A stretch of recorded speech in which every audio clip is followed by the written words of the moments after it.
The Amazon has always been a place where the line between the living and the forgotten blurs. A place where shadows move without light, where silence carries more weight than thunder, where entire tribes vanish into the green void and are never spoken of again. They say the Amazon rainforest breathes it, exhales mist in the morning, sighs with insects at dusk, and groans with ancient trees when the wind turns violent. But Tose Huve ventured too deep into its heart whisper that it doesn't just breathe. It listens.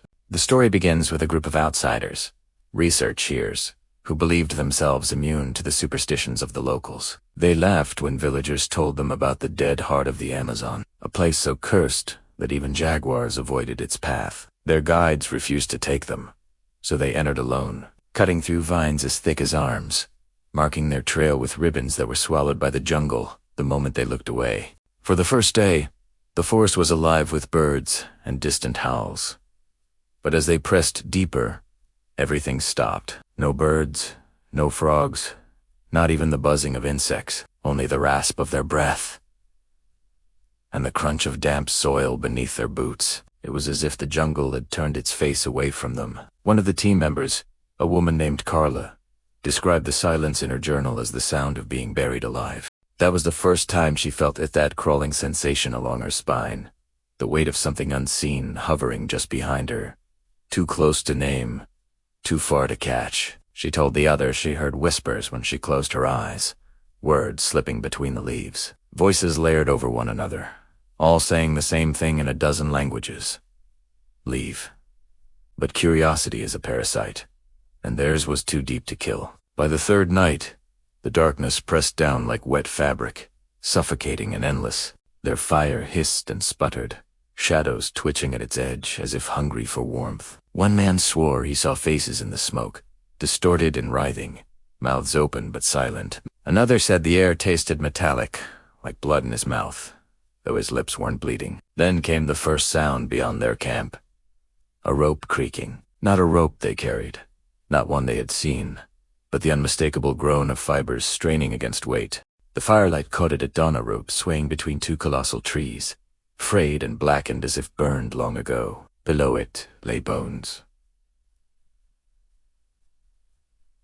They weren't animal bones. The long, pale arcs of ribs and the delicate curve of a skull confirmed otherwise. Some bones were fresh, white and clean, gnawed upon by teeth too small to be jaguar, too large to be rat. The group argued whether to turn back. Pride won. They pressed deeper, carrying with them the dread that something had already seen them, marked them, and decided to let them walk further before choosing where they would fall. It wasn't long before their lights began to fail. Flashlights flickered, though batteries were new. Lanterns dimmed, though fuel was fresh. And in those moments of darkness, eyes glowed.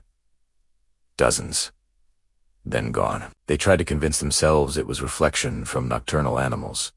But animals do not blink in unison. They do not stand upright, and they do not laugh. Laughter in the jungle is the most unnatural sound imaginable. It does not belong to any bird, nor to any human. It echoes as though it comes from everywhere at once, from the trees above and the soil beneath. It was Carla who broke first, screaming into the black, demanding to know who was there. The laughter stopped instantly. And then came the reply, a single word spoken in a voice that sounded like her own, though her lips had not moved. Stay. Terror cracked through the group like lightning. Sung, run.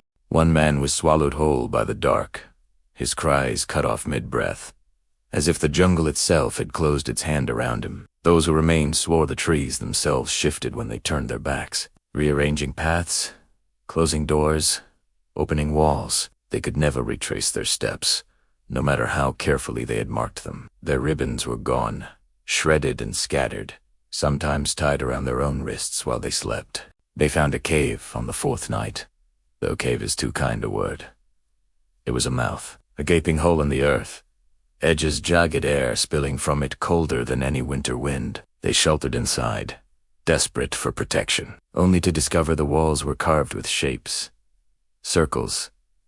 Thousands of circles, overlapping, spiraling, bleeding into one another. Each circle had a mark in the center, and as their torches traced the carvings, shadows moved against the stone, not in response to their light, but in defiance of it, like figures walking just beneath the surface of the rock, waiting to claw free. When morning came, they discovered Carla's journal had been taken from her pack. In its place lay a single page, torn and smeared with something dark, something that smelled metallic, something that wasn't ink.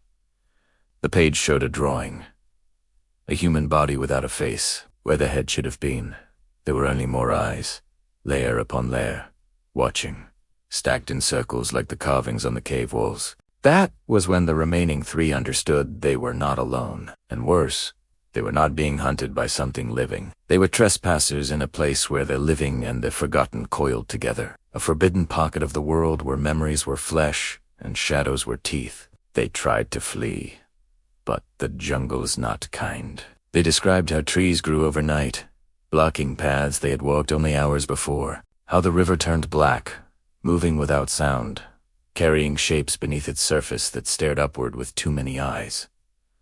2 more disappeared before dawn. Carla was the last, though she was not spared. When search teams eventually found the site, they discovered nothing but ashes and a single tent slashed open. Inside was her journal, its final entry scrolled across the back cover in frantic handwriting.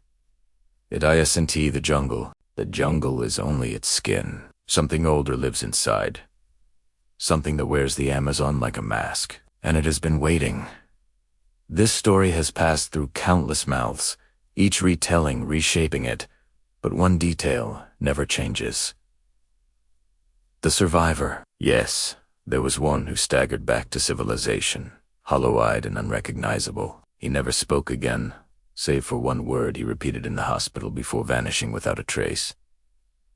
Doctors said he scratched the walls until his fingers bled, tracing circles over and over again until they pulled him away. His bed was found empty the next morning, window locked from the inside.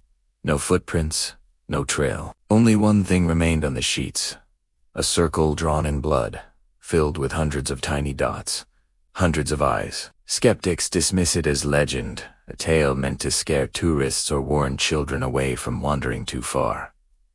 But the locals do not laugh. They will not enter that part of the forest, and when you press them for answers, they simply stare at you with wide, fearful eyes and say nothing. Maybe they know the truth, that some secrets were never meant to be uncovered, that the Amazon's creepiest secret is not a myth, but a wound, still open, still bleeding, still hungry for those who refuse to believe. And maybe, just maybe, every story told is another way for it to see us. Another circle drawn, another eye opened in the dark. Because if the Amazon really does wear a mask, if something unspeakable hides beneath its green surface, then each time we speak its name, each time we share this story, the mask slips a little more.